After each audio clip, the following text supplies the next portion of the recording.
அவர் நேற்றும் இன்றும் என்றும் மாறாதவர்.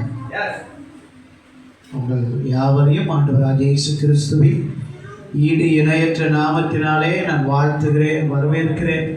உங்கள் யாவருக்கும் என்னுடைய ஸ்தோத்திரங்களை தெரிவித்துக் கொள்கிறேன். ஹல்லேலூயா. காலையில் நீங்கள்லாம் வந்திருக்கிறதுக்கு பெரும் மகிழ்ச்சி. பெரும்பாலான பேர் காலையில் வரமாட்டாங்க, ஈவினிங்கில் தான் வருவாங்க. எங்கள் சபையெல்லாம் சாயங்காலம் வச்சாவே இவ்வளோ பேர் வரது பெரிய அறிவு. ஆனால் உங்களை நினச்சி நான் பாராட்டுறேன். உண்மையில் நீங்கள் வந்ததுக்கு மிகுந்த மகிழ்ச்சி. கர்த்தர் நிச்சயம் உங்களை ஆசீர்வதிப்பார். பரிசுத்த வேதாகமத்தில் வெளிப்பாட்டின் புஸ்தகம் 22ஆம் அதிகாரம் 11வது வசனத்தை யாராகிலும் வாசிக்கக்கூடியவோ வாசிக்கலாம்.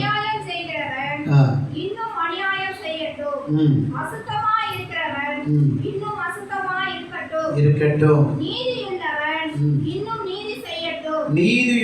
இன்னும் நீதி செய்யட்டும், பரிசுத்தம் உள்ளவன் இன்னும் என்னவா மாறணுமா? பரிசுத்தமாகணும். இப்ப நம்மளாம் ஏன் இங்க வந்திருக்கிறோம்? சூப்பரா சொன்னீங்க. ஹல்லேலூயா. நம்ம ஏன் வந்திருக்கிறோம் அப்படின்னா பரிசுத்தமாகபடி. அப்ப இதுவரை பரிசுத்தம் இல்லாமல இருக்கிறோம். இன்னும் பரிசுத்தமாகணும்னு வந்திருக்கிறோம். ஆமென். ஏன்னா வசனம் அப்படித்தானே சொல்லுது, பரிசுத்தமாகிறவன் இன்னும் பரிசுத்தம். அப்ப பரிசுத்தத்துக்கு ஒரு அளவுகோல் கிடையாது. பரிசுத்தம் இங்கதான் நிலைக்கணும் அப்படின்னு கிடையாது. பரிசுத்தம் ஒரு இடத்துல நிலையா நின்று இருக்கிற அனுபவத்துல உள்ளது அது கிடையாது. அது நம்மோடு கூட டிராவல் பண்ணும். நம்ம எங்க போனாலும் நம்ம கூட வரும். பாவம் எப்படி நம்மளை பின்தொடருமோ அது போல பரிசுத்தம் நம்ம கூட பின்தொடர்ந்துச்சுன்னா பாவம் நம்மளை மேற்கொள்ளாது. பரிசுத்தம் பின்தொடரல அப்படின்னா பாவம் நம்மளை மேற்கொண்டுடும். அப்ப நம்ம கூட எது தொடரணும்? பரிசுத்தம். சங்கீதம் 23 அழகா எழுதியிருக்கிறார், நன்மையும் கிருபையும் உன்னை தொடரும். அப்ப நன்மையும் கிருபையும் தொடர்றது போலவே பரிசுத்தம் நம்ம கூட என்ன செய்யணும்? தொடர்ச்சியா இருக்கணும். அது ஏதோ ஒரு நாள்ல இல்ல ஒரு வருஷத்துல 6 மாசத்துல 3 மாசத்துல அந்த அனுபவத்தை நான் பெற்றுக்கிட்டேன் அது இல்லை. அனுதினமும் இருக்கணும், நித்தமும் இருக்கணும். நம்ம காலையில எழுந்தா 3 வேளை என்ன பண்றோம்? சாப்பிட்றோம். காலையில சாப்பிட்றோம், மதியம் சாப்பிட்றோம், இரவு சாப்பிட்றோம். ஒரு 3 வேளை சாப்பிடுகிறோம். அதே போல தூக்கம் என்பது நம்ம எப்போ நினைக்கிறோமோ அப்போலாம் தூங்குறோம். சில நேரத்தில் ஆஃபீஸ் போயிட்டு வந்தால் தூங்குறோம், வீட்டிலே இருந்தால் எப்போ வேணாலும் தூங்குவோம். அப்போ இதெல்லாம் எப்படின்னா நம்ம வாழ்க்கையில் அனுதினமும் இருக்கு. அதே போல தான் பரிசுத்தம் அனுதினமும் இருக்கணும். ஏதோ ஒரு நாள் ஒரு வேளை அப்படி அல்ல, அனுதினமும் நித்தம். அப்படிப்பட்ட அனுபவத்தை தான் இந்த வேதத்தில் எழுதுறார். இதுல 2 கூட்டத்தை பிரிச்சு காண்பிக்கிறார். ஒரு கூட்டம் பரிசுத்தமான கூட்டம், இன்னொரு கூட்டம் அசுத்தமான கூட்டம். அதனால்தான் எழுதினாரு, பரிசுத்தமாகிறவன் இன்னும் பரிசுத்தமாகட்டும், அநியாயம் செய்கிறவன் இன்னும் அநியாயம் செய்யட்டும், அசுத்தமா இருக்கிறவன் இன்னும் அசுத்தமா இருக்கட்டும். அசுத்தமா இருக்கிற கூட்டம் ஒண்ணு இருக்கு, பரிசுத்தமா இருக்கிற கூட்டம் இருக்கு. இதே கூட்டத்துல நாம ஒரு சாரார் அசுத்தமாவும் ஒரு சார் பரிசுத்தமா இருந்தா தேவன் நம்மளை நேசிப்பாரா? நேசிக்க மாட்டார். இப்போ நம்ம எல்லாரும் ஒருமனப்பட்டவர்களா இருக்கணும், ஒரே சிந்தை உள்ளவர்களா இருக்கணும், பரிசுத்தம் உள்ளவர்களா இருக்கணும். அதை கர்த்தர் விரும்புகிறார். ஆமென்.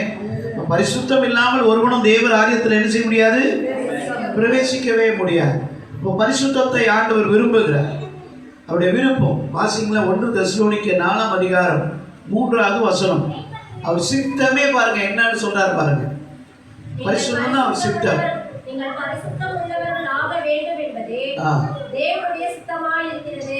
அவருடைய விருப்பமே என்னவா? நீங்க பரிசுத்தம் ஆக வேண்டும் என்பது தேவனுடைய சித்தமா இருக்கு. உங்களை ஆசீர்வதிப்பது தேவ சித்தம் நம்ம கேள்விப்பட்டிருக்கோம். உங்க மேல அவர் பிரியமா இருக்கிறாருன்னு கேள்விப்பட்டிருக்கோம். இதெல்லாம் ஒரு பக்கம் இருந்தாலும் நீ சுகமாக வேண்டும் என்று விரும்புறியா? அதையும் விருப்பங்கிறார். ஆனா இதுல சொல்றாரு, நீங்களும் நானும் பரிசுத்தமா இருப்பதுதான் அவருடைய விருப்பமா இருக்கு. அதுதான் அவருடைய சித்தம். என் பிதாவின் சித்தம் செய்வதே என் போஜனம் அப்படின்னு சொன்ன ஆண்டவர், அவருக்கு ஒரு சித்தம் இருக்கு. நீங்கள் நானும் யாரா மாறணும்? பரிசுத்தவான்களாய் பரிசுத்தவாட்டிகளாய் மாற வேண்டும். அப்ப பரிசுத்த சிந்தை நமக்கு வேண்டும். சிந்தையில் என்ன வேணும்? பரிசுத்தம் வேணும். கண்களில் என்ன வேணும்? பரிசுத்தம் வேணும். கைகளில் என்ன வேணும்? வாயில என்ன வேணும்? பரிசுத்தம். உள்ளத்துல என்ன வேணும்? பரிசுத்தம். கால்களில் என்ன வேணும்? பரிசுத்தம். வயிற்றுல கூட பரிசுத்தம் இருக்கும். இந்த வயிறு சாப்பாட்டுக்கு அடிமையா இருக்க கூடாது. வயிறு நம்ம ஆளுகை செய்யணும். வயிறு நம்மளை ஆண்டு கொள்ள கூடாது. ஹல்லேலூயா. ஏன்னா வயிற்றுக்கு போஜனமும் போஜனத்துக்கு வயிறு ஏற்கும், நியதி. ஆனால் எந்த நேரம் சாப்பிட்ற அனுபவம் இருக்கக்கூடாது. அப்போ வாரத்தில் ஒரு நாள் பாசிங் போடுற அனுபவம் இருக்கணும், உபவாசிக்கிற அனுபவம் இருக்கணும்.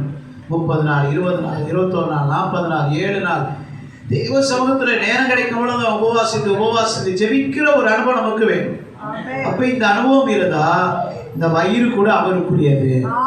ஹல்லேலூயா. இந்த வயிறு அவருக்குரியதா மாறிடுச்சுன்னா குடல் அவருக்குரியது. குடல் அவருக்குரியதா மாறிடுச்சுன்னா அப்ப அதுக்குள்ள இருந்து வரக்கூடிய எந்த வியாதியும் நம்மளை மேற்கொள்ள முடியாது. ஏன்னா உள்ள இருக்கிற எல்லா அவயங்கள் எல்லாம் யாருக்குரியதா மாறுது? கை அவருக்கு, சிந்து அவருக்கு, கண் அவருக்கு, நாக்கு அவருக்கு, த்ரோட் அவருக்கு. இப்படி ஒவ்வொன்றும் ஒவ்வொரு உறுப்புகளும் அவருடையதா இருந்தா சத்துரு உள்ள தொட முடியுமா? தொடவே முடியாது. ஒரு இடத்துல ஒரு பிசாசு வரேன்னு அப்ப அது சொன்னது, அவனை கேட்டேன், ஏன் கிறிஸ்துவங்களுக்கெல்லாம் வியாதி வருது, நீ தான் வர வைக்கிறியா அப்படின்னு கேட்டேன். அவன் சொன்னது, நானும் வர வைக்கிறேன், கிறிஸ்துவங்களே வர வச்சுக்கிறாங்க அப்படின்னுச்சு. எதுக்கு, எப்படி சொல்ற அப்படின்னு. அது சொல்லுது, ஒரு அரிசி விதைக்கிறான், நெல் விதைக்கிறான் கழனியில். அந்த கழனிக்கு போய் பாரு, நாள் பார்த்து ஏர் உழுது அங்கே ஒரு சாமி கும்பிட்டு அதன் பிறகு விதை போடுவோம். அந்த விதை நல்லே சாமி கும்பிடுவோம். அப்புறம் விதை விதைஞ்சி அந்த விதை விளைஞ்சி அது முதல்ல கதிரா வரும். அந்த ஃபஸ்ட்டு வரக்கூடிய கதிரை கொண்டு போய் ஒரு பொங்கல் வைப்பான் குலசாமிக்கு. அதன் பிறகு அந்த நெல்லை அறுத்து அதன் பிறகு களத்து மேட்டில் அதை எல்லாத்தையும் ரெடி பண்ணி நெல்லை தனியாக எடுப்பான். அப்போ என்ன செய்வான், அந்த எடுக்கிற அத்தனை மூட்டை நெல்லுலேருந்து கொஞ்சம் நெல்லை முதல்ல எடுத்து தான் குலதெய்வத்துக்கு மறுபடியும் பொங்கல் வைப்பான். அதே பிறகு அது நெல் குத்துகிற ஆலைக்கு போகும். அங்கே போய் அரிசி குத்துக்கிற அவன் என்ன செய்வான், அரிசி ஆக்குக்கிற அந்த ஆலையில் அவன் ஒரு சாமியை கும்பிட்டு அவன் அதை அரிசியாக குத்தி அனுப்புகிறான். அதன் பிறகு அங்கேருந்து வாங்கிட்டு வந்தால் ஒரு குடோனுக்கு போகுது.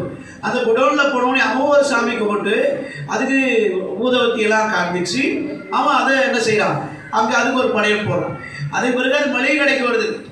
மளிகை கடையில் ஊதவத்தி ஸ்டாண்டே நாங்கள் தான். ஏன்னா எங்கள் அரிசி மூட்டையில் தான் அவன் என்ன பண்ணுவான், ஊதவத்தி என்ன பண்ணுறான், கொளுத்தி வைக்கிறான். அப்போ எல்லா மூட்டைக்கும் அவன் தான் காண்பிக்கிறான், இவ்வளோ பேர் நாங்கள் உள்ளே வந்திருக்கிறோமே, நீங்கள் சாப்பாட்டில் கையை வைக்கும் போது என்ன பண்ணீங்க, சோத்திரம் எங்களை ஆசீர்வாதிங்க, நாங்களும் சேர்ந்து ஆசீர்வாதமாக மாறிடும், வியாதியாக மாறிடும். ஏசு ரத்தத்தை விட்டு சாப்பிட்றீங்களா நீங்கள் அப்படின்னு என்கிட்ட அது கேட்டுச்சு. நாகர்கோயிலில் ஒரு மீட்டிங் போயிருந்தோம் 2004.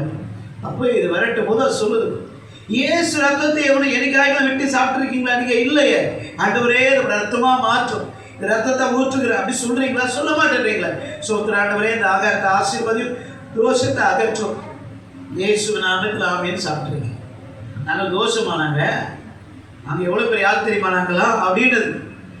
அப்போ ஆண்டவருக்கு சர்வ வல்லமை இருந்தால் எங்களுக்கு வல்லமை இருக்கு. அப்போ எங்களை எப்படி நீங்கள் ஆட்சியிட முடியும் அவ்வளோ சீக்கிரமா? அப்போ நாங்கள் எதில் அழிகிறோம் தெரியுமா? ரத்தத்துக்கு. அதனால தான் உங்களையும் என்னையும் ரத்தத்தினாலும் மீட்க வந்தார். அவன் ரத்தத்தினால தான் நம்மளை கொண்டு போயிட்டான். அவனுக்கு கிரையை கொடுத்தா வாங்க மாட்டான், பணம் கொடுத்தா வாங்க மாட்டான், அவனுக்கு எது வேணும்? ரத்தம். அதனால தான் நம்மளை அவர் ரத்தத்தை சிந்தி என்ன பண்ணாங்க, மீட்டார். அல்லேலூயா. ரத்தம் சிந்தல் இல்லாமல் பாவ மன்னிப்பாகிய மீட்பு நமக்கு இல்லை. அப்ப ரத்தத்தினால தான் மீட்பு. அப்ப நம்ம சாப்பிட்ற ஆகாரத்தின் வழியா கூட பிசாசு எப்படி வர பாருங்க. அப்ப நாம ஜாக்கிரதையா இருந்தா நம்மை சத்துரு என்ன செய்ய முடியாது, தொட முடியாது. அல்லேலூயா.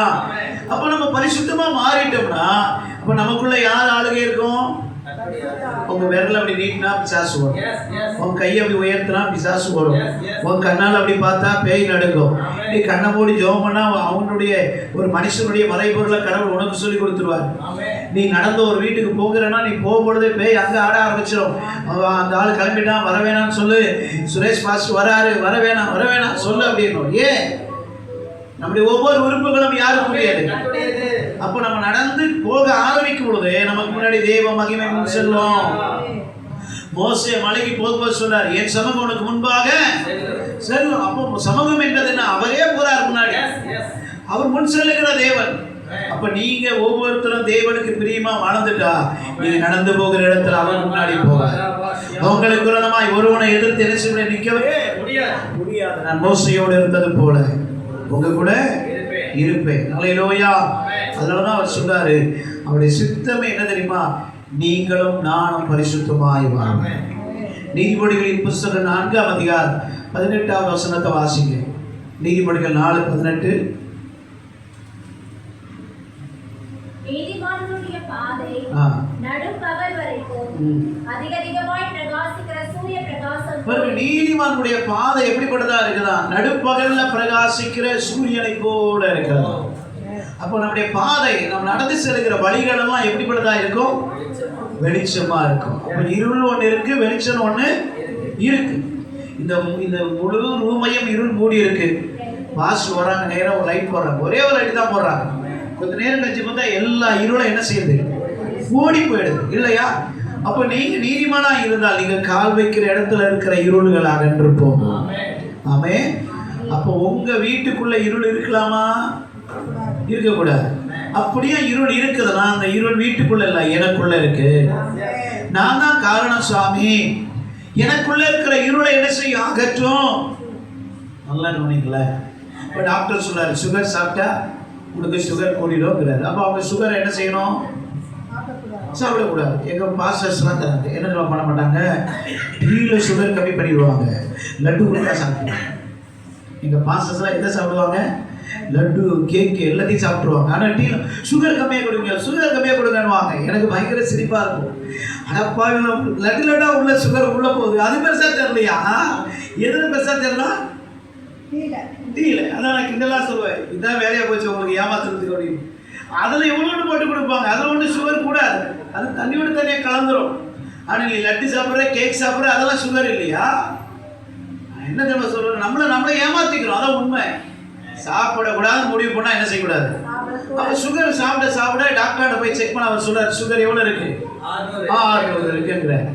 அப்போ எதை நம்ம அதிகமாக சேர்த்துக்கொள்றோமோ அதனுடைய பிரதிபலன் நம்ம பாடியில கூடுதா இல்லையா?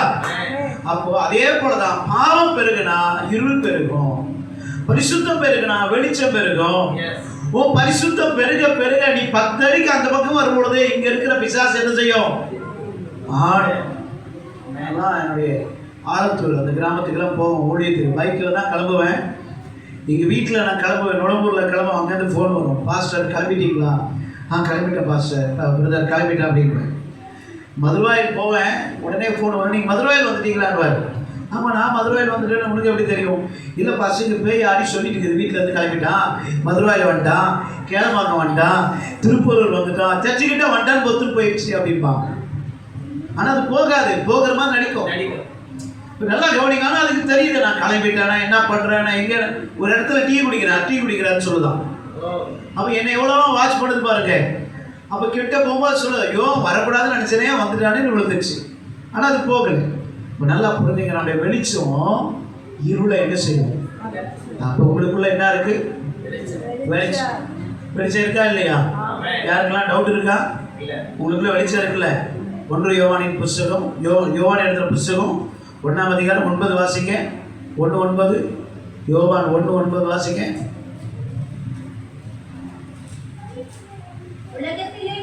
உலகத்திலே வந்து எந்த மனுஷனையும் பிரகாசிப்பிக்கிற ஒளியே மெய்யான ஒளி. எவ்வளவு அழகா இருக்கு பாருங்க. எந்த மனுஷனையும், யாரெல்லாம் அந்த ஒளியை வாங்கிக்கிறாங்களோ அது உள்ள வந்துடும். வாங்கிட்டு இருக்கிற உங்களுக்குள்ள அந்த ஒளி இருக்கணுமே. அப்பா அது இருந்துச்சுன்னா நீங்க வெளிப்பாடு சொல்லுவீங்க, நீங்க பேய் வரட்டுவீங்க, நீங்க வியாதிஸ்தரை குணமாக்குவீங்க, நீங்க சொந்தமா பாடல் எழுதுவீங்க, நீங்க சொந்தமா புஸ்தகத்தை எழுதி ஆவிக்குரிய புஸ்தகத்தை எழுதுவீங்க. உங்களுக்குள்ள இருக்கிற வெளிச்சம் பிரதிபலிக்கும். ஹல்லேலூயா. ஒரு பிள்ளை இருக்கீங்கன்னு வச்சுங்க, ஐயோ எலிசபெத் வந்தா பாரு, அவ வந்தாவே நான் ஓடிடுவேன் அப்படின்னு பேய் ஓடணும். ஏன்னா இருக்கீங்களா? எலிசபெத்து, எஸ்தர் இருக்கீங்களா? நகோமி இருக்கீங்களா? என்ன பேர் வச்சிருந்தோம், அந்த பேர்ல முக்கியம் இல்லை, வல்லமை முக்கியம். அந்த வல்லமை யார்கிட்ட இருக்கு? உங்களை பார்த்தா யார் நடக்கணும்? பிசாசு நடக்கணும். ஆமென். ஒரு முறை எங்களை உரகடத்துக்கு கூட்டிட்டு போனாங்க. அம்பத்தூர் பக்கத்தில் உரகடம். அப்போ நான் ஆரம்ப கால ஊழியத்தில் அவன் 93வது வருஷம் ஒரு பாஸ்டர் என்ன ஜோதின்னு ஒரு பாஸ்டர் கூட்டிகிட்டு போனார். அந்த வீட்டுக்கு போகிறோம், போய் வாசலில் போய் இறங்குறோம். பைக்கில் என்னை கூட்டிகிட்டு போனாங்க. அந்த வீட்டு வாசலுக்குள்ள இறங்கின உடனே அந்த வாலிப பொண்ணு திடீர்னு எழுந்து உள்ளே போய் வந்துச்சு. அப்போ உள்ளே போடி உட்காந்து அந்த பொண்ணு சொல்லுது, அவன் வரக்கூடாது உள்ள, அவன் வரக்கூடாது உள்ளன்னு கத்துது. இப்போ என்ன அர்த்தம்னா அதுக்கு தெரிஞ்சிச்சு நம்ம இனி என்ன செய்ய முடியாது, இருக்க முடியாது. அதனால் அவனை உள்ளே விடாதானது. நம்ம பாட்டுக்கு சைலண்டாக உட்காந்து அது உள்ளே உட்காந்துட்டு ஒரே அழ ஆரம்பிச்சிச்சு. அப்போ அவங்க அப்பா அம்மா சொல்கிறாங்க, என்னப்பா சார் அவன் உங்களுக்கு வேணாங்கிற, உங்களை ஒரு மாதிரி திட்டுறாளே. நான் சொன்னால் பரவாயில்ல, பொறுமையாக இருங்க, உள்ளே அழுது தானே இருக்கா. ஆமாம், அவளே இங்கே வந்து உட்காருவான். கொஞ்ச நேரம் கழிச்சு அந்த பிசாசு தெரிஞ்சு அந்த பிள்ளை வந்து உட்காந்துட்டான். நமக்குள்ள இருக்கிற வெளிச்சம் இருளை என்ன செய்யணும்? அதை நம்ம பேசிட்டு இருந்தாவே அற்புதம் நடந்துடும். விசுவாசிக்கிறீங்களா? அதுக்குதான் இன்னைக்கு நம்மளை தகுதியாக்கும்படி இங்க வந்திருக்கிறோம். நம்ம ஏன் இங்க வந்திருக்கிறோம்? தகுதியாக்கும்படி. இப்போ ஒரு பால் பாத்திரம் இருக்கு, அனுதினமும் பால் காசுறோம், அனுதினமும் அதை கழுவாம காசுறோமா கழுவிட்டு காசுவோமா? ஏன் கழுவுறோம்? கெட்டுவிட்டு கழுவுறோம் இல்லை. ஒரு மனுஷனா பிறந்த நமக்கே ஒரு பாத்திரத்துக்கு அவ்வளவு ஞானமா நம்ம செய்யறமே. தேவன் உலாவக்கூடிய ஆலயம் இங்க இருக்க. அப்ப இதை ஒவ்வொரு நாளும் ஒவ்வொரு நிமிடமும் எவ்வளவாய் நம்ம பரிசுத்தமாய் பாதுகாக்கணும். ஹல்லேலூயா. எங்க அம்மா இந்துவா இருக்கும்போது சொல்லுவாங்க, கம்மச்சம்மன் விளக்கு, குத்து விளக்கு, அந்த மணி, அந்த தாம்பளை தட்டு எல்லாத்தையும் புளி போட்டு அதை போட்டு தேய்ச்சி அது அவ்வளோ பரிசுத்தமாக என்ன செய்வாங்க. அதுவும் தீட்டாயிட்டா அது கூட தொட மாட்டாங்க. தீட்டு இல்லாத சமயத்தில் அதெல்லாம் செய்வாங்க. தீட்டாயிட்டா யாருன்னா கூப்பிட்டு கொஞ்சம் கழுவி கொடுங்கன்பாங்க. ஏன்? காலையிலேருந்து அந்த விளக்கு ஏற்றுறவர்களும் பல்லில் தண்ணி கூட வைக்க மாட்டாங்க. இவ்வளோ பயபக்தி. புரியுதுங்களா? அப்படிதானே நம்ம இருந்து வளர்ந்தோம். அதை இயேசுநாதர்கிட்ட வந்த பிறகு அந்த பக்தி போயிடுது, பயமும் போயிடுது. பக்தி வேஷம் இருக்கு, ஆனா என்ன இல்லை, பக்தி இல்லை. நான் வெள்ளஞ்சலியமா தான் இருக்கிறேன்னு தவிர ஆனா உண்மையில எனக்குள்ள எப்படி இல்லை, பக்தி இல்லையே. நம்ம தேவன் துக்கப்படுவார்ல. வசனம் சொல்லுது, ஏன் தெரியுமா? நம்மளை தெரிஞ்சுக்கிட்டாரா? பக்தி உள்ளவர்களை தமக்காக அவர் தெரிந்து கொள்றதுக்கு முன்னாடி பக்தியா இருந்தோம், தெரிஞ்சுக்கிட்டவருக்கு என்னவா மாறிடும், பக்தி குறைஞ்சு போயிடும். இன்னைக்கு தேவன் அந்த பக்தியை அதிகரிக்கதான் உங்களை கொண்டு வந்திருக்கிறார். ஹல்லேலூயா. நீதிமொழிகளை வாசிங்க 4:18 மறுபடியுமா. நீதிமான்களின் பாதை நடுப்பகல் வரைக்கும் அதிகமாய் பிரகாசிக்கிற சூரிய பிரகாசம் போல இருக்கும். சூரிய பிரகாசம் போல. ஒரு சூரியனை நம்மளால என்ன செய்ய முடியாது, நிமிர்ந்து பார்க்கவே. அப்ப நீங்களே அந்த சூரியனா மாறினா அப்ப எவ்வளவு பெரிய மகிமை உங்ககிட்ட இருக்கு. இந்த ஐயப்பாக்கத்துல எல்லாரும் எங்க தெரியுமா வருவாங்க? இந்த சமயத்துக்கு வருவாங்க. எங்க இருந்தா வருவாங்க தெரியுமா? காஞ்சிபுரத்துல இருந்து வருவாங்க, இங்க ரெட் ஹில்ஸ்ல இருந்து வருவாங்க, ஏன் வெளிநாட்டுல இருந்து கூட இங்க வருவாங்க. இங்க ஒரு சபை இருக்கான்னு தேடி வருவாங்க. இந்த சபைக்கு விளம்பரம் தேவையில்லை, அந்த சபைக்கு பேரு புகழ் தேவையில்லை, பேனர் தேவையில்லை, கட் அவுட் தேவையில்லை. தெய்வம் கொண்டு வருவார் ஜனங்களை. எனக்கு அன்பான தெய்வ பிள்ளைய, உன் சபையினுடைய பேர் வெளிநாடுகளுக்கு போயிடும். உன் பேரை வெளிநாட்டுக்கு கொண்டு போவார். ஏன்னா உனக்குள்ள இருக்கிற வெளிச்சம். ஹல்லேலூயா.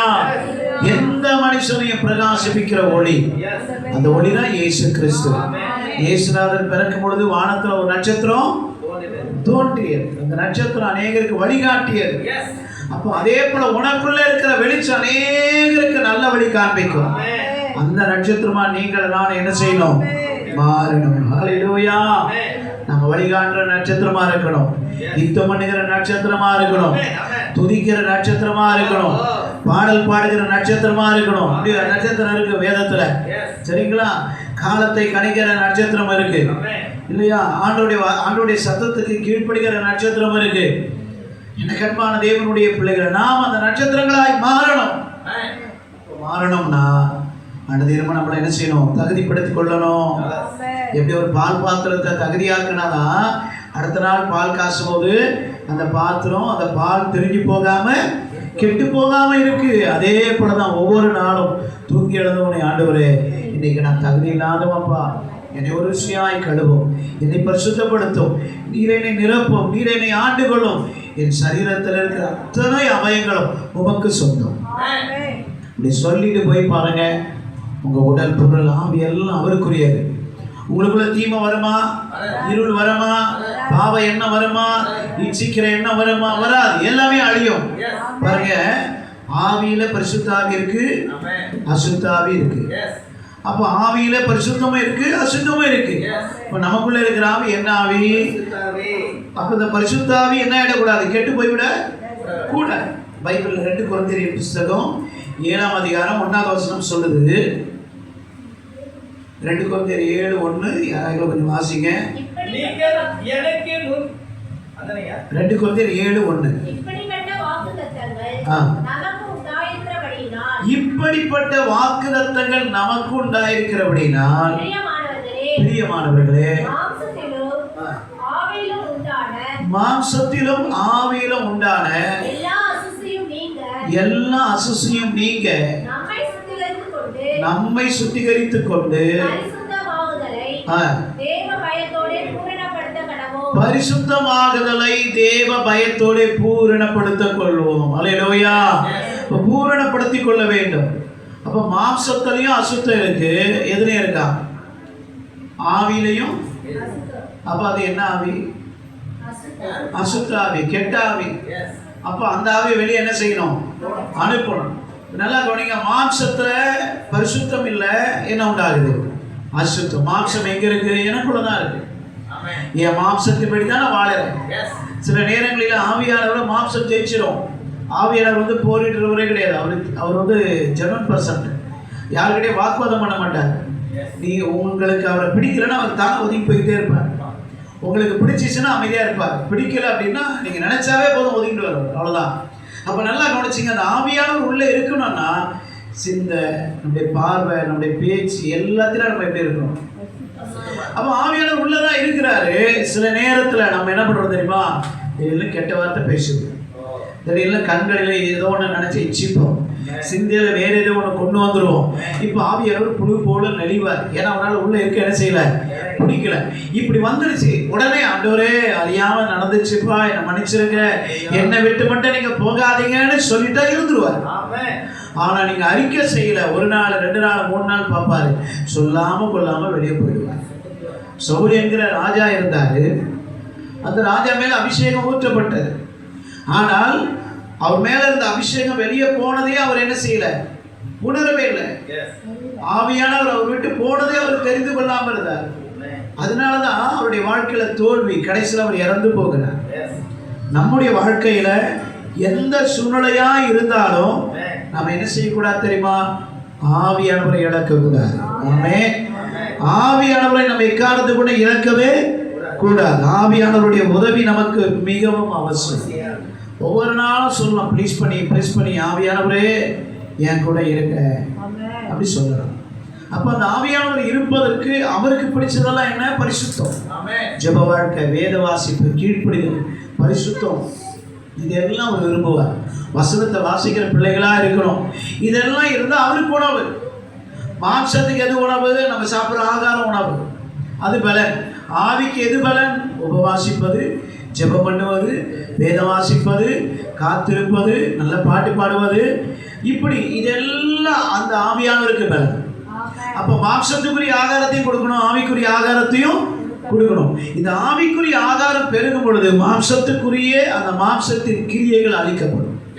அல்லேலூயா. அதனாலதான் நம்மளை சுத்தமாக்கி கொள்ளும்படி இங்க என்ன பண்ணியிருக்கிறோம், வந்திருக்கிறோம். மறுபடியும் வாசிங்க 2 கொரிந்தியர் 7. இப்படிப்பட்ட வாக்குத்தத்தங்கள் நமக்கு உண்டாயிருக்கிறபடியினால் பிரியமானவர்களே, மாம்சத்திலும் ஆவியிலும் உண்டான எல்லா அசுசியும் நீங்க நம்மை சுத்திகரித்துக் கொண்டு பரிசுத்தமாகுதலை தேவ பயத்தோட. பாத்தீங்களா? பரிசுத்தமாகுதலை நம்ம எப்படி பாதுகாக்கணுமா? பயத்தோடு. அப்போ ஒவ்வொரு நாளும் இன்னைக்கு சுத்திகரிப்பு ஜெபம் நடக்குது வாங்க அப்படின்னா சிலர் என்ன செய்ய மாட்டாங்க, அதை பெருசாக எடுத்துக்கவே. ஏன் நம்ம அப்படி கூப்பிடுறோம் தெரியுமா? அடுத்த வருஷத்துக்காக அந்த பிள்ளைங்க ஆசீர்வாதத்தை என்ன செய்யணும். இதுவரையிலும் எப்படியோ நடந்துட்டாங்க, ஓகே. இந்த புது வருஷத்துல ஒருவரும் அந்த நன்மை என்ன செய்யக்கூடாது. அந்த ஒரு நல்ல இடத்துல தான் இந்த கூட்டம் நடத்துறது. சிலரை சொல்லுவாங்க, என்னைக்கே ஏசுனார் சிலுவையில் வந்துட்டாரு, மறிச்சிட்டாரு, அதை பண்ணார், இதை பண்ண, நீ அன்றைக்கி பரிசுத்தமாயிட்ட, சுத்திகரிப்புலாம் அவனுக்கு தேவையில்லை, ஓச்சன்னு சொல்லுவான். நான் தான் சொல்லுவேன், அப்படிப்பட்ட நம்மளுடைய வாழ்க்கையில் எங்கேயோ ஒரு இடத்துல ரகசியமாக விழுந்து கிடக்கிறார். அதனால அவருக்கு அதை பற்றி உணர்வு இல்லை. இல்லைன்னா அந்த வசனம் கிரியை செய்யாத பரிசுத்தமாகிறவன் அப்படி ஏன் அப்படி எழுதினார்? அவரு எழுதாம விட்டுருக்கலாமே. நீதி செய்கிறவன் இன்னும் நீதி செய்யட்டும் ஏன் எழுதுறாரு? அப்ப அதுக்கு ஒரு அளவுகோல் வைக்கலையே, வரமுறையை வைக்கல. பிள்ளைங்க படிக்கிறாங்க, 100க்கு 100 ஒரு மார்க் வைக்கிறாங்க, அதுக்கு ஒரு அளவுகோல் இருக்கு. ஆனா இவர் அப்படி வச்சிருந்தா பரவாயில்லையே, அப்படி வைக்கவே இல்லையே. எவ்வளவு வேணாலும் பரிசுத்தமாகலாம், எவ்வளவு வேணாலும் பாவியாகலாம். தெரியுமா உங்களுக்கு? எவ்வளவு வேணாலும் பாவியாகலாம், எவ்வளவு வேணாலும் பரிசுத்தமாகலாம். ஆனால் இருளோடு சம்பந்தம் வச்சா இருள் பெருகும், ஒளியோடு சம்பந்தம் வச்சா ஒளி பெருகும். இந்த இடத்துல அழகா சீரியல் எரிந்து பாருங்க. இதை பார்த்தா கண்ணுக்கு எப்படி இருக்கு, அழகா இருக்குல்ல, கண் அப்படி விரும்புதில்லை. அப்போ ஒவ்வொருத்துக்குள்ள ஒரு வெளிச்சம் இருக்குல்ல, வித்தியாசம் இருக்குல்ல. இதே போல தான் நீங்களும் அவருக்குள்ள வித்தியாசமான நட்சத்திரங்களா ஜொலிப்பீங்க. அப்போ உங்களுக்குள்ள வித்தியாசமான அபிஷேகங்கள் இருக்கும். ஆவியானவர் ஒருவர் தான், ஆனா வரங்கள் வித்தியாசம் இருக்கும், கிருபைகள் வித்தியாசம் இருக்கும், வல்லமையில வித்தியாசம் இருக்கும். நட்சத்திரங்களுக்கு நட்சத்திரங்கள் விசேஷித்ததாய் இருக்கிறது. அப்ப நம்ம எல்லாம் ஒவ்வொருத்தரும் நட்சத்திரம்னா, எனக்கு ஒரு அபிஷேகம் இருக்கும், உனக்கு ஒரு அபிஷேகம் இருக்கும். நான் பாடுற நட்சத்திரமா இருப்பேன், ஒருத்தர் பிரசங்கிக்கிற நட்சத்திரமா இருப்பாரு, ஒருத்தர் பிசாசு விரட்டுற நட்சத்திரமா இருப்பாரு, ஒருத்தர் வெளிப்பாடு சொல்ற நட்சத்திரமா இருப்பாரு, சிலர் 9 கலந்த நட்சத்திரமா கூட இருப்பாங்க. ஆனால் இந்த நட்சத்திரங்கள் ஒண்ணுத்துக்கு ஒண்ணு என்ன உண்டு? வித்தியாசம் உண்டு. அப்ப நமக்குள்ளேயும் அந்த மகிமையை அவர் வச்சிருக்கிறார். ஹல்லேலூயா. அப்படி கீழே வாசிமா 2 வாசிங்க. அதுலயே எங்களுக்கு இடம் கொடுங்கள், நாங்கள் ஒருவனுக்கும் அநியாயம் செய்யவில்லை, ஒருவனையும் கெடுக்கவில்லை, ஒருவனையும் வஞ்சிக்கவில்லை, உங்களை குற்றவாளிகளாக்கும் பொருட்டாக இப்படி நான் சொல்லுகிறதில்லை. முன்னே நான் சொல்லியபடி உங்களுடனே கூட சாகவும் கூட பிழைக்கவும் தக்கதாக எங்கள் இருதயங்களில் நீங்களே இருக்கிறீர்களே. இங்க பார்க்கிறோம், நம்ம வீட்டுல போய் வாசிக்கிறதெல்லாம் அவங்க சொல்றாங்க, ஒருவருக்கு நாங்கள் அநியாயம் செய்யவில்லை. நம்ம இப்படி சொல்ல முடியுமா? எவ்வளவு அழகா சொல்றாங்க பாருங்க. நாம சொல்லணும், ஆண்டவரே நான் யாருக்கும் தீங்க செய்யல, யாரையும் நான் வஞ்சிக்கல, யாரையும் நான் ஏமாத்தலப்பா, அதனால என்னுடைய வாழ்க்கையோட ஒரு பிரச்சனை நடக்குதுன்னு எதனால தெரியல சாமி, நீங்க பார்த்துக்கொள்ளுங்க அப்படி சொல்றோம். ஆமென். இப்போ அதே 1 தெசலோனிக்கேயர் 4ஆம் அதிகாரம் இந்த 3-4 கொஞ்சம் வாசிங்க பார்க்கலாம். 1 தெசலோனிக்கேயர் 4ல 3க்கு அடுத்தபடியா 4 வாசிங்க. 4 வாசிங்க. தேவனை அறியாத அஞ்ஞானிகளைப் போல மோக இச்சைக்குட்படாமல். என்ன இச்சையாது? மோக இச்சை. தேவனை அறியாதவங்க பண்ணக்கூடிய மோக இச்சை, அதுக்கு உட்படாமல். மோக இச்சை எது தெரியுமா? குடிக்கிறது, கஞ்சா யூஸ் பண்றது, விபச்சாரம் பண்றது, இதெல்லாம் ஒரு வகையான மோக இச்சை. அதுல போய் மாட்டிக்கிறாங்க அநேகர். அந்த இச்சைக்கு நீ உட்படாமல் அவனவன் தன் சரீரம் ஒரு பாண்டம், மண் பாண்டம், இது பேர் என்ன? மண் பாண்டம். இந்த சரீர பாண்டத்தை பரிசுத்தமாயும் கனமாயும் ஆண்டு கொள்ளும்படி அறிந்து இந்த விஷயத்தில் ஒருவனும் மீறாமலும் சகோதரனை வஞ்சியாமலும் இருக்க வேண்டும். ஹல்லேலூயா. அப்ப நல்லா கவனிங்க, சகோதரனை மட்டும் இல்ல, சகோதரி கூட வஞ்சிக்க கூடாது. இப்போ யாரோ ஒருத்தர் ஹெல்ப் பண்ணணும்னு ஹெல்ப் பண்ணிட்டாங்க, ஆனா அவங்க இதெல்லாம் உங்களுக்கு காசு என்ன செய்யல திருப்பி, அப்போ வஞ்சிக்கிறாங்களே, ஏமாத்துறாங்களே, துரோகம் இல்லாது. அப்ப யார் நீதி செய்ய வருவார் தெரியுமா? கர்த்தர். அப்ப நம்முடைய வாழ்க்கையில யாரையும் நம்ம என்ன செய்யக்கூடாது? வஞ்சிக்கவே துரோகம் பண்ணவும் கூடாது. எனக்கு அன்பான தேவனுடைய மோக இச்சைக்கு நம்ம என்ன செய்யக்கூடாது? இடம் கொடுக்க கூடாது. ஜாக்கிரதையா இருக்கணும். தொடர்ந்து வாசிமா கீழே.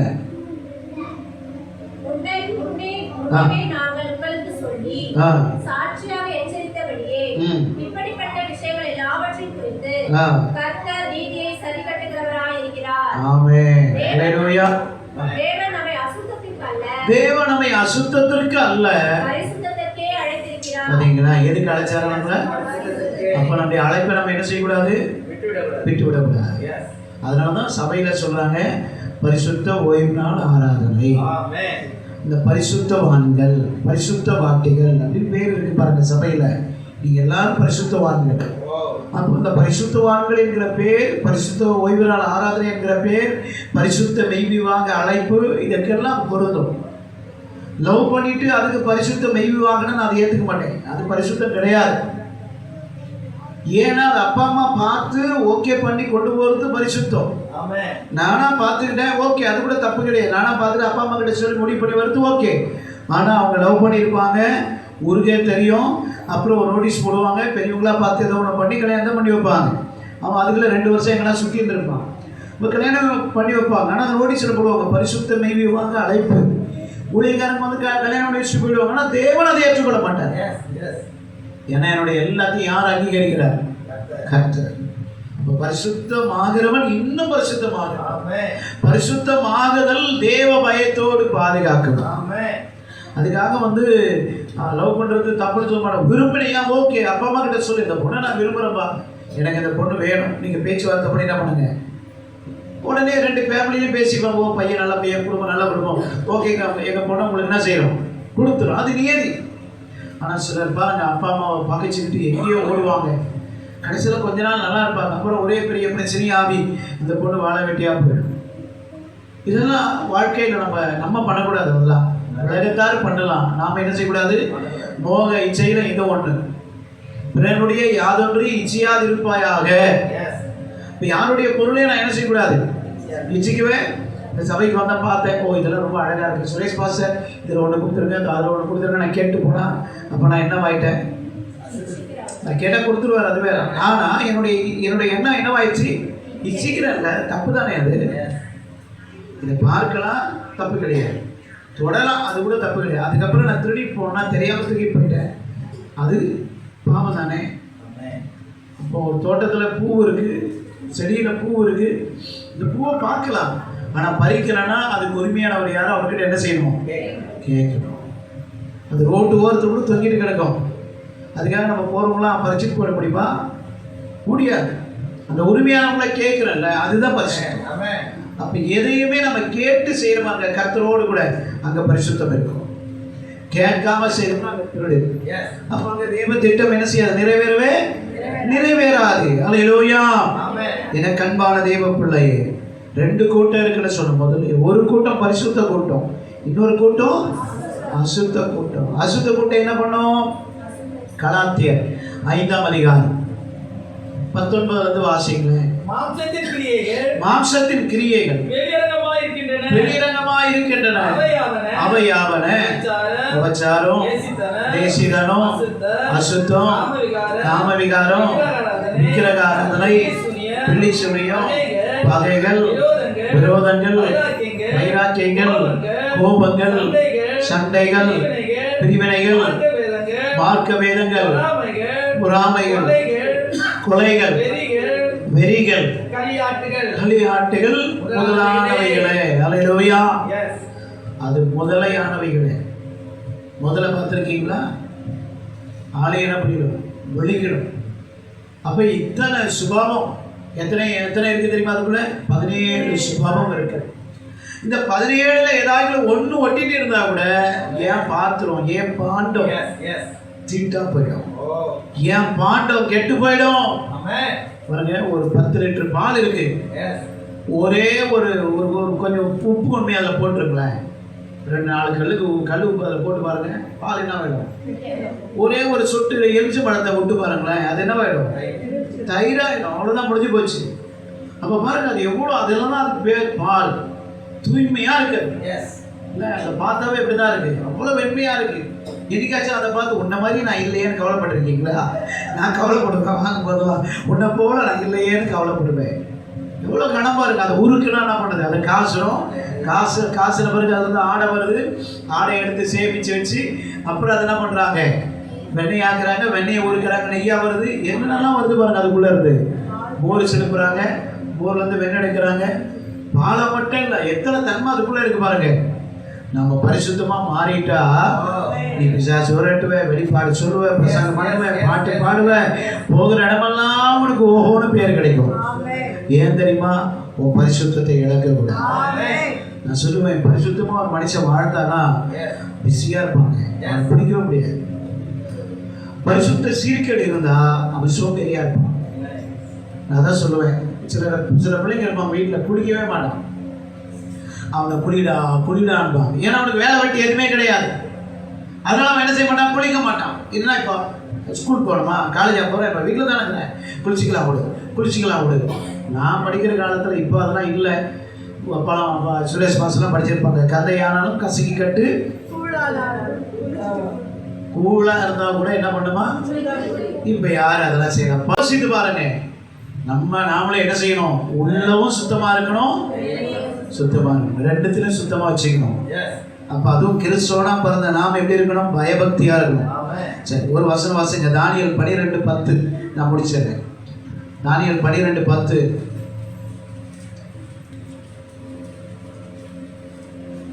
பழைய ஏற்பாடு. அநேகர் சுத்தமும் வெண்மையும் ஆக்கப்பட்டு புடமிடப்பட்டவர்களாய் விளங்குவார்கள். துன்மார்க்கரோ துன்மார்க்கமாய் நடப்பார்கள். துன்மார்க்கரில் ஒருவனும் உணரான், ஞானவான்களோ உணர்ந்து கொள்வார்கள். அல்லேலூயா. அப்ப நல்லா கவனிங்க, பரிசுத்தமாகிறவன் பரிசுத்தமா தான் இருப்பான். அவன் சுத்தமா இருக்கிறத விரும்புவான். அப்போ வெண்மை, அதாவது அவனுடைய வாழ்க்கையில் அந்த பரிசுத்தம் என்பது வெண்மைக்கு ஒப்பனையாய் சொல்லப்படுகிறது. ஆனால் பரிசுத்தம் இல்லாதவன் எப்படி இருப்பானா? துன்மார்க்கம் எப்படி இருப்பானா? அவன் துன்மார்க்கமாய் வாழ்வான், துன்மார்க்கமா நடப்பான், சொல்றதை ஏத்துக்கவே மாட்டான். கீழ்ப்படியாத ஒருத்தர் இருக்கிறான்டான்னா அவன் துன்மார்க்கத்துக்கு ஒப்பனையானவன். முதல்ல அவனுக்கு கீழ்ப்படியாத ஒன்று வரும். காலப்போக்கில் அது அப்படியே மாறி மாறி மாறி அவன் தன்னிச்சை எல்லாத்தையும் செயல்படுத்திப்பான். கடைசியில் அப்பா சொன்னாலும் கேட்க மாட்டான், அம்மா சொன்னாலும் கேட்க மாட்டான், பிடிவாதமாக உட்காந்துட்டு இருப்பான். அப்போ யோசித்து பாருங்க, அந்த கீழ்ப்படியாமையே துன்மார்க்கனுடைய தனத்தில் ஒன்றாயிடும். சாத்தான் கீழே தள்ளப்பட்டதனுடைய நோக்கம் என்ன தெரியுமா? பெருமை அவனுக்குள்ள. அவன் கீழ்ப்படியில. அதனாலதான் ஏதேன் தோட்டத்தில் ஆதாம் ஏவாள் கீழ்ப்படியாம போனாங்க. எனக்கு அன்பான தேவனுடைய பிள்ளைகள், இன்னைக்கு கீழ்ப்படுகிற பிள்ளைகள் மேல அப்பா அம்மாவுக்கு பாசம் இருக்கும். கீழ்ப்படிக்கலைன்னா அந்த பிள்ளைங்க மேல என்ன உண்டாகுது? கோபம் உண்டாகும், எரிச்சல் உண்டாகும், கோபம் வரும். அப்ப அந்த எரிச்சல் அப்பா அம்மா சொல்லுவாங்க, எரும மாட, ஏ சனின, ஏ மூதேவி, ஏதோ ஒன்று சொல்லுவாங்க பாருங்க. வாய்க்கு திடீர்னு என்ன வந்தா சொல்லுவாங்க. அப்ப நாளைக்கு அந்த பிள்ளை அதுவாக தான் வரும், மூதேவியா தான் வரும், சனினா தான் வரும். ஏன் அந்த எரிச்சலை யார் உண்டாக்குறான்? பிள்ளை.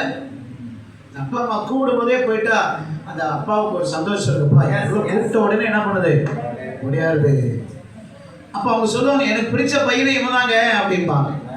எல்லாருக்கிட்டையும் சொல்லுவாங்க, எனக்கு 2 பிள்ளைங்க இருந்தாலும் இவன் ரொம்ப காம் டைப்புங்க, நான் சொல்றது அவன் அப்படியே கேட்பாங்க அப்படி சொல்லுவாங்க. அப்போ தேவன் கூட அவர் சொல்லுகிறதுக்கு யாரெல்லாம் கீழ்ப்படுகிறார்களோ அவங்க மேல அவர் பிரியமா இருக்கிறார். அல்லேலூயா. அதனாலதான் துன்மார்க்கமாய் நடப்பார்கள், துன்மார்க்கரில் ஒருவனும் உணரான். அப்ப அவன் துன்மார்க்கன் வந்து என்ன செய்ய மாட்டான்? தான் செய்யறது தப்புன்னு உணர மாட்டான். ஆனா ஞானவான்களோ உணர்ந்து கொள்வார்கள். ஒரு தம்பியை கூப்பிட்டு குடிலான்னு சொன்னா குடிச்சிடறேன், அவன் கீழ்ப்படுது அப்படின்னா அவன் ஞானவான். அதை பத்தி அவன் பெருசா எடுத்துக்கலன்னா அவன் அந்த லிஸ்ட்ல இருக்கான், அவன் ஒரு மூடனா இருக்கான். அவ்வளவுதான் வித்தியாசம். ஒரு சாதாரணமா அவன் நல்லா யோசித்து பாருங்க. ஆண்டவர் சொல்றாரு, பரிசுத்தமாகிறவன் இன்னும் ஆகட்டும். அல்லேலூயா. நம்மளே என்ன செய்யணும்? சுத்திகரித்துக் கொள்ளணும், பரிசுத்தமாக்க வேண்டும். மத்தேயு 13:10 சொல்லுது. வாசிங்க மத்தேயு 13:10. அப்பொழுது சீஷர்கள் அவரிடத்தில் வந்து, ஏன் அவர்களோட உவமைகளாக பேசுகிறீர் என்று கேட்டார்கள். அவர்களுக்கு அவர் பிரதியுத்தரமாக, பரலோக ராஜ்யத்தின் ரகசியங்களை அறியும்படி உங்களுக்கு அருளப்பட்டது, அவர்களுக்கோ அருளப்படவில்லை. அல்லேலூயா. நமக்கு ஏன் பரிசுத்தத்தை பத்தி சொல்றாரு? ஏன் நம்மள பரிசுத்தம் தான் சித்தன்னு சொல்றாருன்னா, பரலோக ராஜ்யத்தை நமக்கு கொடுத்து வச்சிருக்கிறார். அப்ப அந்த ராஜ்யத்துக்கு உட்பிரவேசிக்கிறனா இதன்படி வாழ்ந்தாதான் என்ன செய்ய முடியும்? போக முடியும். இல்லைன்னா என்ன செய்ய முடியாது? போக முடியாது. அல்லேலூயா. யோவான் 3:19 ஒருத்தர் வாசிங்க. வாசிங்கம்மா பார்க்கலாம். 3:19. ஒளியானது உலகத்திலே வந்திருந்தோம், மனுஷனுடைய கிரியைகள் பொல்லாதவைகளாய் இருக்கிறபடியினால் அவர்கள் ஒளியின் பார்க்கிலும் இருளை விரும்புகிறதே. பாத்தீங்களா? எதை விரும்புறாங்களா? இருளை விரும்ப. ஏன்னா மனுஷனுடைய கிரியைகள் எப்படிப்பட்டதா இருக்கிறான்? பொல்லாதவைகளா இருக்கு. கொலை பண்ணிடுறான் பணத்துக்காக, பெத்த அப்பா அம்மாவே கொண்டுடுறான், தான் பிள்ளையே கொள்றாங்க, தப்பு செய்துட்டு அந்த தப்பை மறைப்பதற்காக. எத்தனையோ பார்க்குறோம். குடிக்கிறதுக்கு ஒரு காசு கொடுக்கலன்னு அவங்க அப்பாவே மண்டையில் கல்லை போட்டு கொண்டு போடுறான். இதெல்லாம் நம்ம பார்க்குறோம். அப்போ என்னடான்னா அவனுக்குள்ள அந்த துன்மார்க்க தனங்கள் என்ன செய்யுது? வெளிப்படுது, பெருகு. ஏன்னா அவன் இருளை நேசிக்கிறான். வெளிச்சத்தை நேசிக்கிறவனுக்குள்ள பயம் உண்டாகும், பக்தி உண்டாகும், பரிசுத்தம் உண்டாகும், கீழ்ப்படிதல் இருக்கும், அவனுக்குள்ள வெளிச்சம் உதிக்கும். அல்லேலூயா. நாம யார மாறணும்? வெளிச்சமாய் மாறணும். எனக்கு அன்பான தேவனுடைய பிள்ளைகளே, தேவன் நம்மை இருளின் பிள்ளைகளாய் அல்ல, வெளிச்சத்தின் பிள்ளைகளாய் எதிர்பார்க்கிறார். அல்லேலூயா. அப்ப வெளிச்சத்தின் பிள்ளைகளாய் இருக்கிற நாம் இன்னைக்கு எப்படிப்பட்டவர்களாய் வாழ்ந்து கொண்டு இருக்கிறோம்? நீதிமொழிகள் 4ஆம் அதிகாரம் அந்த 18-19 மறுபடியும் வாசிக்க. நீதிமொழிகள் 4:18-19. நீதிமானுடைய பாதை நடுப்பகல் வரைக்கும் அதிகமாய் பிரகாசிக்கிற சூரிய பிரகாசம் போல் இருக்கும். துன்மார்க்கருடைய பாதையோ கார் இருளை போல் இருக்கும். தாங்கள் இடறுவது இடரில் என்று அறியார்கள். அல்லேலூயா. ஏன் இடறி போறானே அவங்களுக்கு தெரியாது. அது காரணம் என்ன தெரியுமா? அவனுடைய இருளை அவன் பற்றி வச்சிருக்கிறான். ஆனா நாம எதை பற்றி கொண்டிருக்கிறோம்? வெளிச்சத்தை. நம்ம விழுந்து போக மாட்டோம். நம்ம வெளிச்சத்தின் பிள்ளைகள். அப்ப நம்ம பரிசுத்தமா வாழணும், நம்மை நாமே சுத்திகரித்துக் கொள்ளணும். ஹல்லேலூயா. அப்ப அந்த சுத்திகரிப்பு என்பது நாம் தேவனோடு இணைவதற்காக. தேவன் வரும்பொழுது நம்ம கைவிடப்பட்ட கூட்டமா என்ன செய்யக்கூடாது? போய்விடக்கூடாது. ஹல்லேலூயா. ஒரு கூட்டம் பரிசுத்தமான கூட்டம், ஒரு கூட்டம் துன்மார்க்கமான கூட்டம். எனக்கு அன்பான தேவனுடைய பிள்ளையே, இன்றைக்கு ஒருவேளை இயேசு வருவாரே ஆனால் இங்க இருக்கிற அத்தனை பேரும் பரலோகம் போயிடுவோம். ஏன் அப்படின்னா நம்ம பரிசுத்தமா வாழறோம், நம்மளை பரிசுத்தப்படுத்திக்கிட்டோம், தேசத்துக்காக ஜெபம் பண்ணி இருக்கிறோம், மற்றவர்களுக்காக ஜெபித்து இருக்கிறோம். இப்ப நம்ம மனநிலையில பரிசுத்தமா இருக்கிறோம். இப்ப வந்துட்டாலும் பரலோகம் போயிடுவோம். 1 hour கழிச்சு வந்தா நம்ம எங்க இருப்போம் தெரியாது. நம்ம பரிசுத்தம் எங்க ஆயிடுவோம்? இப்படி வெளியே போனோடனே காத்துல பறந்துடும். கொஞ்சம் அப்படி போனோடனே என்ன ஆயிடும்? நம்ம பரிசுத்தம் அப்படியே மாறிடும். திடீர்னு ஏதோ ஒரு உலக கவலையை பேசுவோம், ஏதோ ஒன்று பேசுவோம், கொஞ்சமா என்ன வேணும்? அதான் இதுக்குள்ள வந்தா பரிசுத்தம் இருக்கும். அப்ப இதை நம்ம என்ன செய்யக்கூடாது? இழக்கவே. அதான் நான் சொன்னேன், முதல்ல சொன்னேன், பரிசுத்தம் நம்ம கூடவே டிராவல் பண்ணணும், என் கூடவே வரணும். அது அப்ப என் கூடவே அது வந்துருச்சுன்னா இந்த பாவம் என்ன செய்ய முடியாது, வர இல்லையா? அப்ப இன்னிலிருந்து நீங்க தீர்மானிக்கணும், பரிசுத்தம் என் கூட இருக்கணும், அசுத்தம் நீங்க என் கூட என்ன செய்யக்கூடாது, வரக்கூடாது. நீங்க எல்லாரும் பரிசுத்தவான்கள், பரிசுத்தவாட்டிகள், தெய்வ பிள்ளைகள். உங்களுக்குள்ள இருக்கிற அந்த பரிசுத்தம் உங்களை அவரோடு கூட இணைச்சிடும். அப்படியே கொஞ்சம் கண்களை மூடலாமா? ஆண்டவரே, நாங்க 2 கூட்டத்துல ஒரு கூட்டம் அசுத்தமான கூட்டம், அந்த அசுத்தமான கூட்டத்துடைய சுபாவங்களை நாங்கள் தியானிச்சோம். மாம்சத்தின் கிரியைகள், அந்த விதமான கிரியைகள் எங்களுக்குள்ள இருக்கக்கூடாதுப்பா. பரிசுத்தமான கூட்டம், கனி கொடுக்கிற கூட்டம். அதே கலாத்தியர் 5:22 சொல்லுகிறது, ஆவியின் கனியோ என்று எழுதப்பட்டிருக்கிறது. அந்த கனி கொடுக்கிற கூட்டமா எங்களை மாற்றும், பரிசுத்த கூட்டமா எங்களை மாற்றும். இந்த நாளில கூடி வந்த நம்முடைய பிள்ளைகளை நாங்கள் ஆசீர்வதிக்கிறோம். ஆண்டவரே, இவர்கள் ஒருவரும் வெறுமையாய் போகக்கூடாதப்பா. இந்த திருச்சபை வளரட்டும் ஆண்டவரே, இதனுடைய எல்லைகளை விரிவாக்குவீராக. சீக்கிரத்தில் அந்த பிள்ளைகள் சொந்த இடத்துக்கு போகட்டும் ஆண்டவரே. எல்லா தடைகளையும் உடைத்து போடுவீராக. நீர் வாசலை திறக்கிறீர், அதுக்காய் நன்றியப்பா. வருகிற ஆண்டில பிள்ளைகள் நாங்கள் தரையில ஒரு இடத்தை ஆரம்பிச்சிருக்கிறோம் ஐயா, அங்கதான் நடத்திட்டு இருக்கிறோம்னு சொல்லும்படி கர்த்தர் வழிகளை திறப்பிறாக. ஆண்டவரே, இந்த காயம்ட கரத்துல கொடுக்கிறோம், உங்க நாமம் மகிமைப்படுவதாக, கிருபை பெருகட்டும் ஆண்டவரே, தேவ கரம் நீட்டப்படுவதாக. சபைக்கு வந்திருக்கிற ஒவ்வொருத்தரையும் ஆசீர்வதிக்க அநேக ஜனங்கள் தேடி வரட்டும், திரள் திரளாய் வரட்டும். ஆண்டவர் சொல்றார், உங்களுக்கு அநேக புதிய ஆத்துமக்களை தரப்போம். வருகிற ஆண்டு புதிய ஆத்துமக்களை நீங்க சோதரிப்பீங்க, புதிய ஜனங்கள் வருவாங்க. ஊழியத்தை தாங்குகிற, பொருளாதாரத்தை தாங்குகிற, சபையை நேசிக்கிற அநேகர் தேடி வருகிறதை பார்ப்பீங்க. எல்லா தடைகளும் உடைக்கப்படுகிறது. வெளிப்படுத்தல் 3:8 படி திறந்த வாசல் உங்களுக்கு வச்சிருக்கிறார், அதை ஒருவனும் பூட்டவே முடியாது. கர்த்தர் உங்களை ராஜரீகமா நடத்த போறாரு.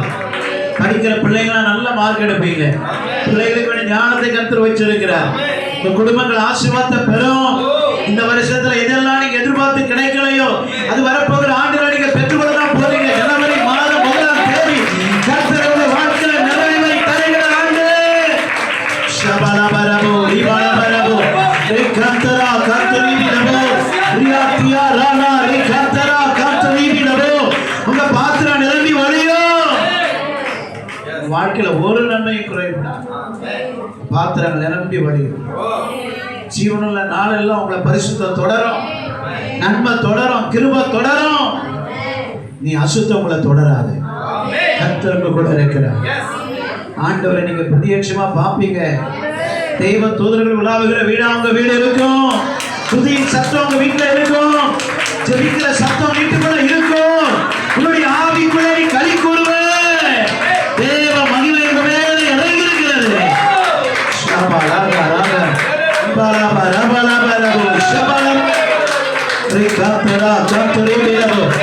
வீட்டுக்குள்ள தேவ வல்லமை. உங்க வீட்டுல ஒரு அக்கறை இறங்குது பாருங்க. உங்க வீட்டுக்குள்ள இருக்கிற அசுத்தமெல்லாம் வெளியேறுகிறது. உங்க வீட்டுக்குள்ள பரிசுத்தம், உங்க வீட்டுக்குள்ள தேவ ஆளுகை, உங்க வீட்டுக்குள்ள தேவ வல்லமை, உங்க வீட்டுக்குள்ள நிறைவு, உங்க வீட்டுக்குள்ள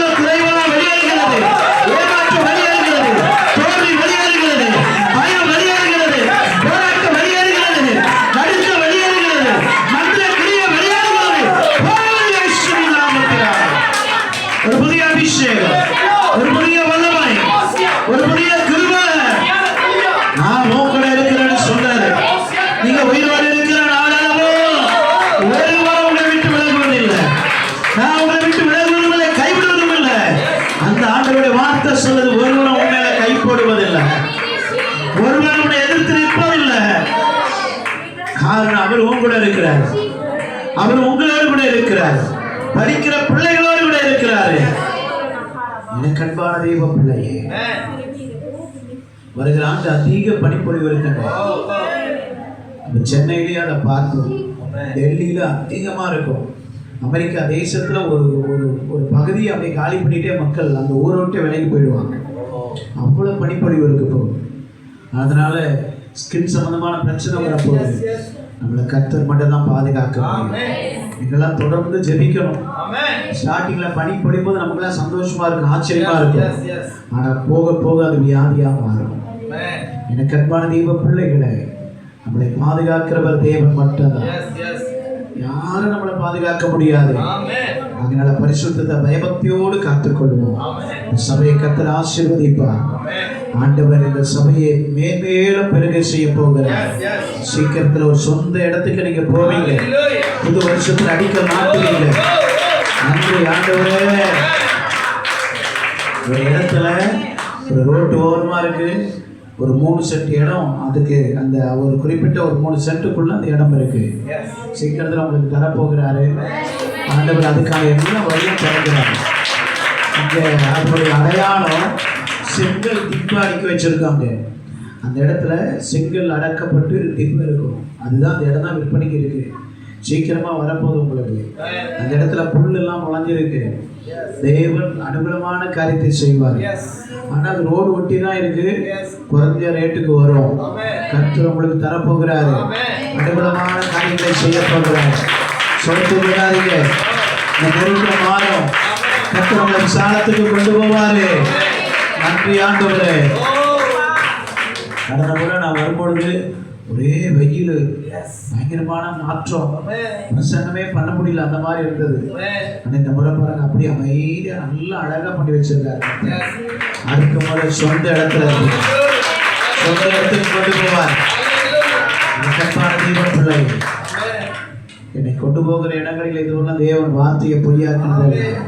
அந்த கழுதை எங்கெல்லாம் கொண்டு போறாரோ அங்க அவர் வருவார். கழுதை வேணும்னாலும் மறிச்சிடலாம், அந்த வார்த்தை மறிக்காது. நிச்சயமா நீங்க அதை சோதரிப்பீங்க. கர்த்தர் உங்களையும் உங்க குடும்பத்தையும் உங்க பிள்ளைகளையும் திருச்சபையும் உங்க போதகரையும் ஊழியர்களை அபரிதமாய் ஆசீர்வதிப்பார். தேவ பிள்ளைங்க எங்க இருக்கிறோமோ அங்க எல்லா கிரியைகளும் அழியும். இந்த சபை இங்க இருப்பது இந்த வீட்டுக்கு ஆசீர்வாதம். இந்த சபை இருப்பது அந்த வீட்டாருக்கு ஆசீர்வாதம். எனக்கு அன்பான தெய்வ பிள்ளையே, உடன்படிக்கை பெட்டி எந்த வீட்டுல எந்த நாட்டுல இருந்தோ அந்த நாள் ஆசீர்வதிக்கப்பட்டது.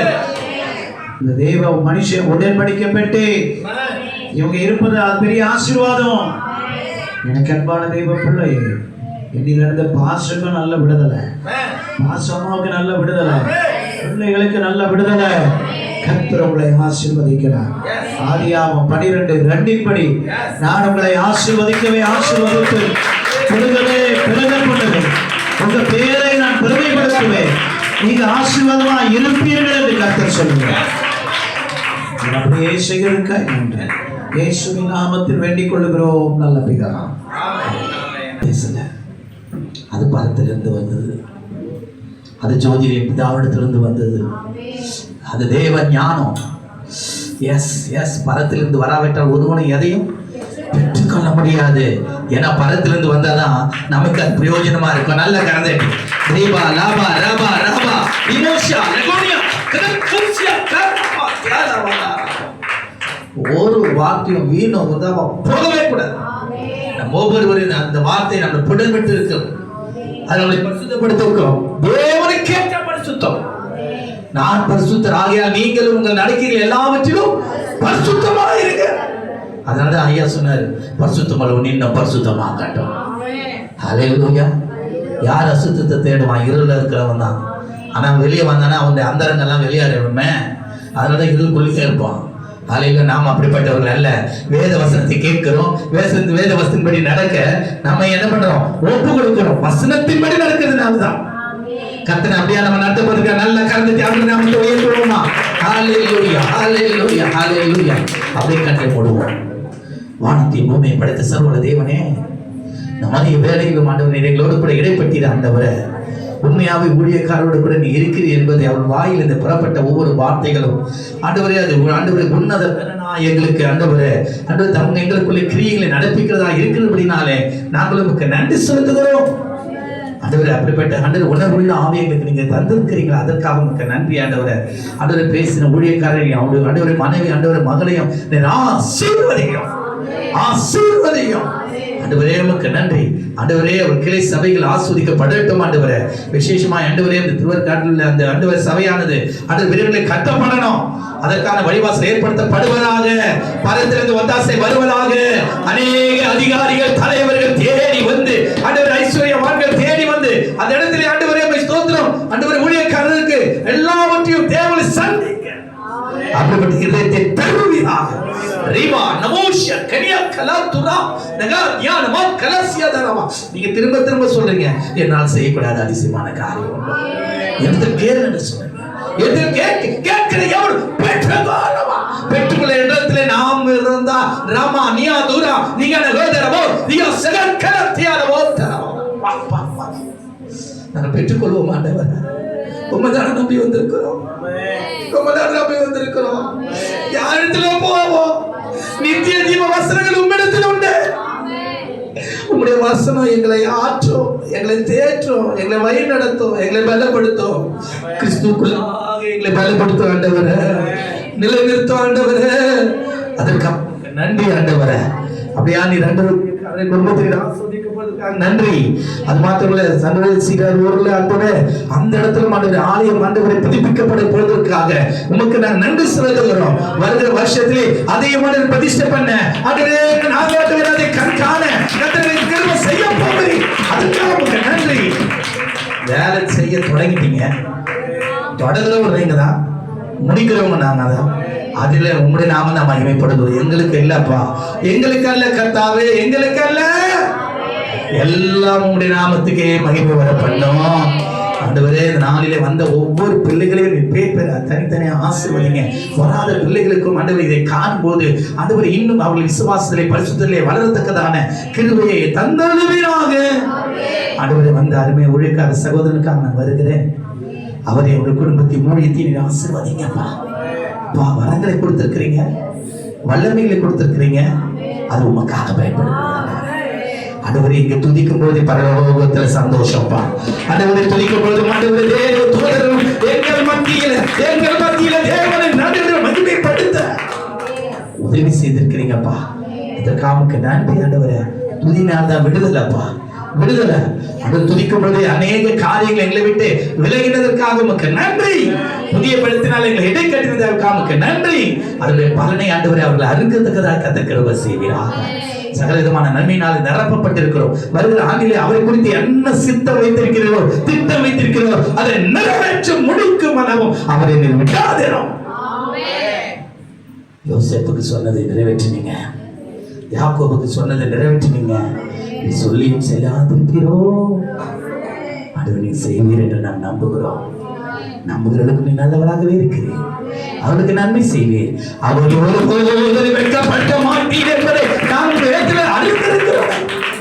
வெட்கப்படாமலும் இருக்க உதவி செய்யும். அந்த ஒவ்வொரு பேரும் சிறுபிள்ளை முதற்கொண்டு வாலிபர் முதற்கொண்டு முதியோர் வரைக்கும் அந்த சகோதர சகோதரிகளை வாலிப பிள்ளைகளையும் கூட இந்த கர்த்தரை ஒப்புக் கொடுக்கிறோம். ஆசீர்வதியும் நாம மகிமைப்படட்டும். இயேசு கிறிஸ்துவின் நாமத்தில் ஜெபிக்கிறோம் எங்க நல்ல பிதாவே. ஆமென், ஆமென். ஹல்லேலூயா, ஹல்லேலூயா, ஹல்லேலூயா.